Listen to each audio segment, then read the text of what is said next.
बिस्मिल्लाहिर्रहमानिर्रहीम। जैसा कि आप दोस्तों को मालूम है कि इंग्लैंड की टीम पाकिस्तान का टूर करने के लिए आज पाकिस्तान में पहुंच रही है और कल से उनके प्रैक्टिस सेशन का भी आगाज़ हो जाएगा। पाकिस्तान टीम के चीफ सेलेक्टर का कहना यही है कि आज पाकिस्तान के हतमी स्क्वाड का ऐलान कर दिया जाएगा।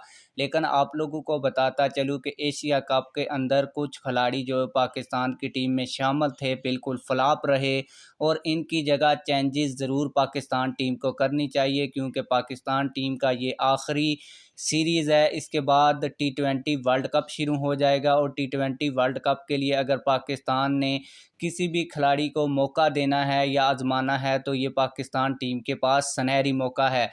आप लोगों को बताता चलूँ कि फ़खर जमान एशिया कप में बिल्कुल फ़राप रहे, उनकी जगह मेरे ख्याल में शर्जील खान को आज टीम में शामिल किया जाएगा। इसके अलावा आप लोगों को बताता चलूँ कि मोहम्मद हसनैन भी वर्ल्ड कप एशिया कप के अंदर बिल्कुल ही फ्लॉप रहे, उनकी जगह भी एक अच्छे बॉलर को टीम में शामिल करना चाहिए, वो मोहम्मद आमिर भी हो सकते हैं। इसके अलावा आप लोगों को बताता चलूँ कि मोहम्मद आसिफ भी एशिया कप में बिल्कुल फ्लॉप रहे, उन्होंने कोई अच्छी इनिंग्स नहीं खेली। उनकी जगह KPL में बेहतरीन परफॉर्म करने वाले हसन नवाज़ को टीम में शामिल करना चाहिए। उनकी आप अगर यूट्यूब के ऊपर उनको सर्च करें तो आप लोग उनकी बैटिंग देखकर ये कह सकते हैं कि वो भी आसिफ अली की तरह एक अच्छे हिटर हैं और हो सकता है कि वो पाकिस्तान टीम में बेहतरीन कारकर्दगी भी दिखाएं।